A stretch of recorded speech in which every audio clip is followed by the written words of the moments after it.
Hi friends, ಇದೇನಿದು ಇಡ್ಲಿ ಥರ ಇದೆ ಆದರೆ ಕಲರ್ ಈ ಥರ ಇದೆಯಲ್ಲ ಅಂತ ಯೋಚನೆ ಮಾಡ್ತಾ ಇದ್ದೀರಾ? ಹಲಸಿನ ಹಣ್ಣಿನ ಸೀಸನ್ ಆಗಿರೋದ್ರಿಂದ ನಾವು ಹಲಸಿನ ಹಣ್ಣಿನ ಇಡ್ಲಿಯನ್ನು ಮಾಡೋಣ. ಮಲೆನಾಡು ಭಾಗದಲ್ಲಿ ಮಾಡುವಂತಹ ಹಲಸಿನ ಹಣ್ಣಿನ ಕಡುಬು ನೀವು ಕೇಳೇ ಇರ್ತೀರಾ. ನಾನಿವತ್ತು ನಿಮಗೆ ತೋರಿಸ್ಕೊಡ್ತಾ ಇರೋದು ಮಲೆನಾಡು ಭಾಗದ ಹಲಸಿನ ಹಣ್ಣಿನ ಇಡ್ಲಿ. ಹಲಸಿನ ಇಡ್ಲಿಯನ್ನು ಮಾಡಬೇಕಾದ್ರೆ ಏನೇನು ಟಿಪ್ಸ್ನ ಫಾಲೋ ಮಾಡಬೇಕು, ಹಲಸಿನ ಹಣ್ಣಿನ ಇಡ್ಲಿ ಸ್ಮೂತಾಗಿ ಬರಬೇಕು ಅಂದರೆ ಏನು ಮಾಡಬೇಕು, ಹಲಸಿನ ಹಣ್ಣನ್ನು ಹೇಗೆ ರುಬ್ಕೊಳ್ಬೇಕು, ಅದ್ರ ಜೊತೆಗೆ ಅಕ್ಕಿನ ಯಾವಾಗ ರುಬ್ಕೊಳ್ಬೇಕು, ಎಷ್ಟು ಗಂಟೆಗೆ ನೆನೆಸಿಟ್ಕೋಬೇಕು, ಈ ಎಲ್ಲ ಪ್ರಶ್ನೆಗಳಿಗೆ ಉತ್ತರ ಈ ವಿಡಿಯೋದಲ್ಲಿ ನಮಗೆ ಸಿಗತ್ತೆ. ಇಡ್ಲಿ ಮಾಡೋದಷ್ಟೇ ಅಲ್ಲ, ಕೆಲವೊಂದು ಸೀಕ್ರೆಟ್ ಟಿಪ್ಸ್ ಕೂಡ ಇದೆ. ವಿಡಿಯೋನ ಸ್ಕಿಪ್ ಮಾಡಬೇಡಿ. ನೀವೇನು ನನ್ನ ಚಾನಲ್ನ ಸಬ್ಸ್ಕ್ರೈಬ್ ಮಾಡಿಲ್ಲ ಅಂದರೆ ಮಾಡಿ, ಬೆಲ್ ಬಟನ್ನ ಕ್ಲಿಕ್ ಮಾಡಿ. ಫಸ್ಟ್ ಸ್ಟೆಪ್ ಅಲ್ಲಿ ನಾವು ಅಕ್ಕಿಯನ್ನು ನೆನೆಸಿ ಇಟ್ಕೋಬೇಕು. ನಾವು ಇವತ್ತು ಮಾಡ್ತಾ ಇದ್ದೀವಿ ಅಂದರೆ ನಿನ್ನೆನೆ ನೆನೆಸಿ ಇಟ್ಕೋಬೇಕು. ಅಂದರೆ ಬೆಳಿಗ್ಗೆ ಮಾಡ್ತಾ ಇದ್ದೀವಿ ಅಂದರೆ ನಿನ್ನೆ ರಾತ್ರಿನೇ ನೆನೆಸಿ ಇಟ್ಕೋಬೇಕು. ನಾನು 1 ಲೋಟ ಅಕ್ಕಿಯನ್ನು ತಗೊಳ್ತಾ ಇದ್ದೀನಿ. ಚೆನ್ನಾಗಿ ತೊಳ್ಕೊಂಡು ಅದನ್ನ ರಾತ್ರಿ ಪೂರ್ತಿ ನೆನೆಸಿ ಇಟ್ಕೋಬೇಕು. ನಾನು ಮನೆ ಅಕ್ಕಿನೇ ಯೂಸ್ ಮಾಡ್ತಾ ಇದ್ದೀನಿ. ನೀವು ಯಾವ ಅಕ್ಕಿ ಬೇಕಾದರೂ ಯೂಸ್ ಮಾಡಬಹುದು. ನೀವು ಮನೆಯಲ್ಲಿ ಜನನ ನೋಡಿಬಿಟ್ಟು ನೀವು ಅಕ್ಕಿಯನ್ನು ನೆನೆಸ್ಕೊಳ್ಳಿ. ಜನ ಜಾಸ್ತಿ ಇದ್ದು ಹಣ್ಣು ಕೂಡ ಜಾಸ್ತಿ ಇತ್ತು ಅಂದರೆ ನೀವು ಅಕ್ಕಿನ ಸ್ವಲ್ಪ ಜಾಸ್ತಿನೇ ನೆನೆಸ್ಕೊಟ್ರೆ ಏನೂ ಆಗೋದಿಲ್ಲ. ನಾನು ರಾತ್ರಿನೇ ಅಕ್ಕಿನ ನೆನೆಸಿ ಇಟ್ಕೊಂಡಿದ್ದೆ. ನೋಡಿ ಎಷ್ಟು ಪರ್ಫೆಕ್ಟಾಗಿ ನೆಂದಿದೆ. ಈ ರೀತಿ ನೆಂದರೆ ಸಾಕಾಗತ್ತೆ. ಇವಾಗ ಹಲಸಿನ ಹಣ್ಣು ತಗೊಳ್ಳೋಣ. ನೋಡಿ ನಿಮಗೆ ಎಷ್ಟು ಬೇಕು, ಜನ ಎಷ್ಟಿದ್ದಾರೆ ನೋಡಿಕೊಂಡು ಹಲಸಿನ ಹಣ್ಣು ನೀವು ತಗೊಳ್ಬೇಕು. ಪೂರ್ತಿಯಾಗೂ ಹಣ್ಣಾಗಬಾರ್ದು, ಹಾಗೆಯೇ ತುಂಬ ಕಾಯಿ ಇರಬಾರ್ದು.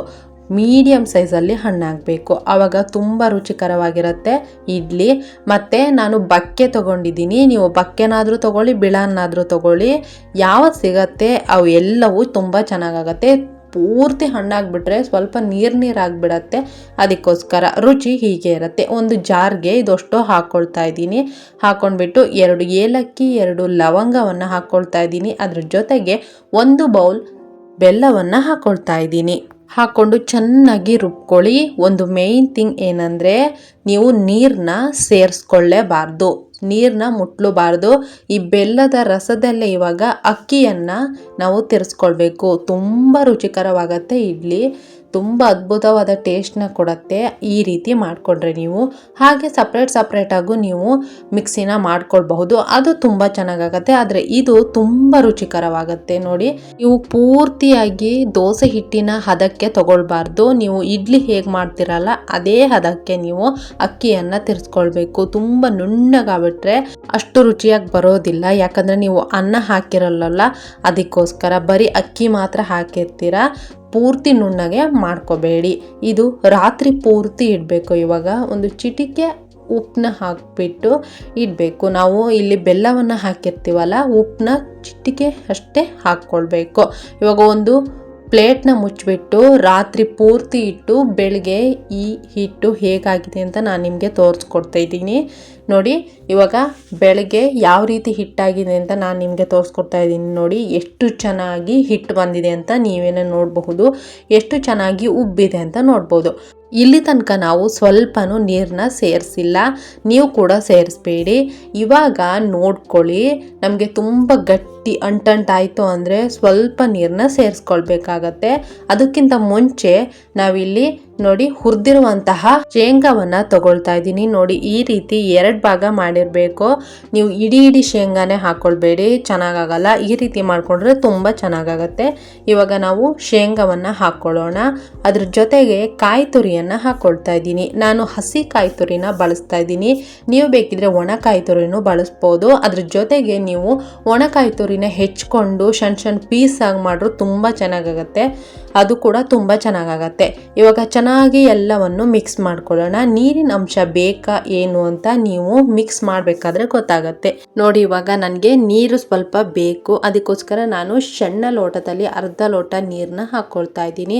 ಹಾಕ್ಕೊಂಡು ನೋಡ್ಕೊಳ್ಳಿ, ನೀವು ಕರೆಕ್ಟಾಗಿ ಇಡ್ಲಿ ಪ್ಯಾಟ್ರನ್ ಹೇಗೆ ಬರುತ್ತೆ, ಬ್ಯಾಟರ್ ಹೇಗೆ ಬರುತ್ತೆ ಅಷ್ಟೇ ಪ್ರಮಾಣದಲ್ಲಿ ಹಿಟ್ಟು ನಮಗೆ ಬರಬೇಕು. ಇವಾಗ ಹಿಟ್ಟು ಕೂಡ ರೆಡಿ ಆಗಿದೆ. ನಾವು ಇವಾಗ ಒಂದು ಇಡ್ಲಿ ಪಾತ್ರೆನ ರೆಡಿ ಮಾಡ್ಕೊಳ್ಳೋಣ. ನೋಡಿ, ನೀವು ಇಷ್ಟು ನೀರನ್ನ ಹಾಕ್ಕೊಂಡ್ರೆ ಸಾಕಾಗತ್ತೆ. ತುಂಬ ಜಾಸ್ತಿ ನೀರನ್ನ ಹಾಕ್ಕೊಂಡ್ರಿ ಅಂದರೆ ಇಡ್ಲಿ ಎಲ್ಲ ಮೇಲೆ ನೀರು ಉಪ್ಪಿಟ್ಟು ಇಡ್ಲಿ ಎಲ್ಲ ಪೂರ್ತಿಯಾಗಿ ಕದಡೋಗ್ಬಿಡತ್ತೆ.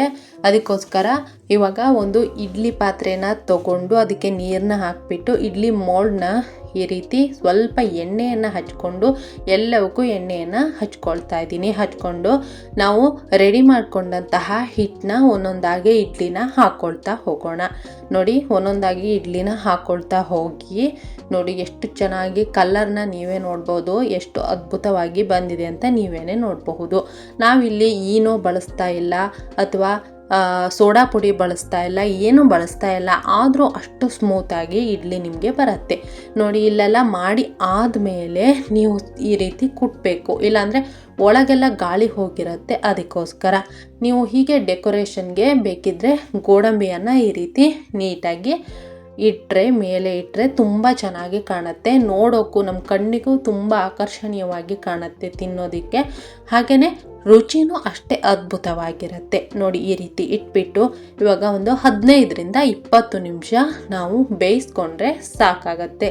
ನೋಡಿ, ನಾನು ಬೇಯಬೇಕಾದ್ರೆ ಹೇಗಿದೆ ಅಂತ ತೋರಿಸ್ಕೊಡ್ತಾ ಇದ್ದೀನಿ, ಯಾವ ರೀತಿ ಆಗಿದ್ದಾವೆ ಅಂತ ತೋರಿಸ್ಕೊಡ್ತಾ ಇದ್ದೀನಿ. ನೋಡಿ, ತೆಗೆದ್ಬಿಟ್ಟು ನೋಡೋಣ ಯಾವ ರೀತಿ ಆಗಿದೆ ಅಂತ. ಇದು ಪೂರ್ತಿಯಾಗಿ ಇನ್ನೂ ಬೆಂದಿಲ್ಲ, ನಾನು ನಿಮಗೆ ತೋರಿಸೋದಕ್ಕಾಗಿ ತೆಗಿತಾ ಇದ್ದೀನಿ. ನೋಡಿ ಎಷ್ಟು ಅದ್ಭುತವಾಗಿ ಬಂದಿದೆ ಅಂತ. ಇವಾಗ ತಾನೇ ಉಪ್ತಾ ಇದೆ, ನೀವೇನೆ ನೋಡಬಹುದು. ಇದು ಬೇಯ್ತಾ ಇರಲಿ, ನಾವಿವಾಗ ಖಾರವಾಗಿ ಕಾಯಿ ಚಟ್ನಿನ ರೆಡಿ ಮಾಡಿಕೊಳ್ಳೋಣ. ನಾವಿಲ್ಲಿ ಕಾಯಿ ಚಟ್ನಿಗೆ ಕಾಯಿನ ಹಾಕ್ಕೊಳ್ತಾ ಇದ್ದೀವಿ. ಕಾಯಿ ಚಟ್ನಿಗೆ ಮೇಯ್ನಾಗಿ ಕಾಯಿ ಜಾಸ್ತಿ ಇರಬೇಕು, ಆವಾಗಲೇ ತುಂಬ ಟೇಸ್ಟ್ನ ಕೊಡೋದು. ಅದ್ರ ಜೊತೆಗೆ ಮೆಣಸಿನ್ಕಾಯಿನೂ ಜಾಸ್ತಿ ಇರಬೇಕು. ಇಲ್ಲಿ ಸ್ವೀಟ್ ಆದಂತಹ ಇಡ್ಲಿ ಜೊತೆಗೆ ಖಾರ ಚಟ್ನಿ ತುಂಬ ಚೆನ್ನಾಗಾಗತ್ತೆ. ನೋಡಿ, 2-3 ಪೀಸ್ ಈರುಳ್ಳಿಯನ್ನು ಹಾಕ್ಕೊಳ್ತಾ ಇದ್ದೀನಿ. ಹಾಗೆಯೇ ಕರಿಬೇವಿನ ಸೊಪ್ಪನ್ನ ಹಾಕ್ಕೊಳ್ತಾ ಇದ್ದೀನಿ.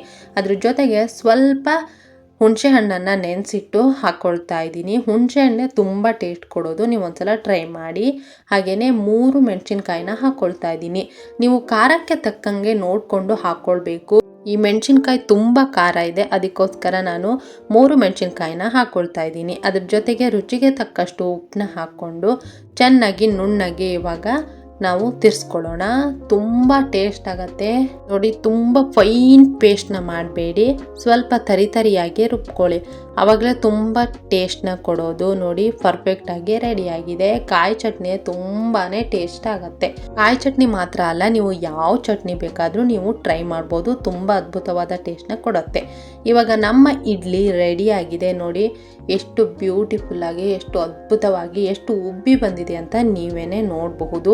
ಇದರಲ್ಲೊಂದು ಇನ್ನೊಂದು ಟ್ರಿಕ್ನ ನಾನು ನಿಮಗೆ ಹೇಳ್ಕೊಡ್ತೀನಿ. ಇಡ್ಲಿ ಬೆಂದಿದೆಯೋ ಇಲ್ಲ ಅಂತ ಈಸಿಯಾಗಿ ಕಂಡುಹಿಡಿಯೋದು ಹೇಗೆ ಅಂದರೆ, ಈ ರೀತಿ ಒಂದು ಫೋರ್ಕ್ ಅಥವಾ ಕಡ್ಡಿನ ಈಗ ಒಳಗೆ ಹಾಕಿ ಹಿಂಗೆ ಎತ್ತಾಗ ಅದು ಅಂಟ್ಕೊಂಡಿಲ್ಲ ಅಂದರೆ ಪರ್ಫೆಕ್ಟಾಗಿ ಬೆಂದಿದೆ ಅಂತ.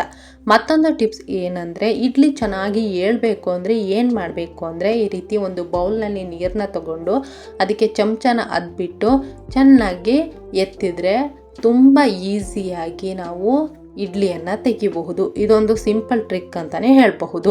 ನೋಡೋಣ ಇವಾಗ ಯಾವ ರೀತಿ ಸ್ಮೂತಾಗಿ ಬಂದಿದೆ ಅಂತ ನಾನು ನಿಮಗೆ ತೋರಿಸ್ಕೊಡ್ತಾ ಇದ್ದೀನಿ. ನೋಡಿ, ನಾವಿಲ್ಲಿ ಸೋಡಾ ಪುಡಿ ಏನನ್ನೂ ಬಳಸ್ತಿಲ್ಲ, ಹಾಗೆಯೇ ಅನ್ನವನ್ನು ಬಳಸಿಲ್ಲ, ಆದರೂ ಇಷ್ಟು ಸ್ಮೂತಾಗಿ ಬಂದಿದೆ ಅಂತ ನೀವೇನೇ ನೋಡಬಹುದು.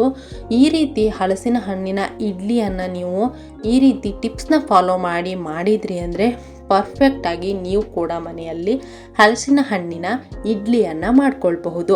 ಈ ಸೀಸನ್ನಲ್ಲಿ ಹಲಸಿನ ಹಣ್ಣಿನ ಇಡ್ಲಿ ಮಾಡ್ಕೊಂಡ್ರಿ ಅಂದರೆ ಮನೆಯವರೆಲ್ಲ ಚಪ್ಪರಿಸ್ಕೊಂಡು ತಿಂತಾರೆ. ಒಂದ್ಸಲ ಮನೆಯಲ್ಲಿ ಟ್ರೈ ಮಾಡಿ ನೋಡಿ. ಅದ್ರ ಜೊತೆಗೆ ಇಡ್ಲಿ ಜೊತೆಗೆ ನೀವು ಕಾಯಿ ಚಟ್ನಿನ ಹಾಕ್ಕೊಂಡು ತಿಂದ್ರಿ ಅಂದರೆ ಟೇಸ್ಟ್ ಇನ್ನೊಂದು ಲೆವೆಲಲ್ಲೇ ಇರುತ್ತೆ ಅಂತಲೇ ಹೇಳಬಹುದು. ಮನೆಯಲ್ಲಿ ಚೆನ್ನಾಗಿ ಅಡುಗೆ ಮಾಡಲ್ಲ ನೀನು ಅಂತ ಹೇಳೋರು ಮುಂದೆ ಈ ರೀತಿ ಒಂದ್ಸಲ ಮಾಡಿ ನೋಡಿ, ಆವಾಗ ಚೆನ್ನಾಗಿಲ್ಲ ಅಂತ ಹೇಳೋರೆ ತುಂಬ ಚೆನ್ನಾಗಿದೆ ಅಂತ ಹೇಳ್ತಾರೆ. ನಿಮ್ಗೇನಾದ್ರೂ ಈ ವಿಡಿಯೋ ಇಷ್ಟ ಆದರೆ ಲೈಕ್, ಶೇರ್, ಕಮೆಂಟ್ನ ಮಾಡಿ. ನನ್ನ ಚಾನಲ್ನ ಸಬ್ಸ್ಕ್ರೈಬ್ ಮಾಡಿ. Thank you.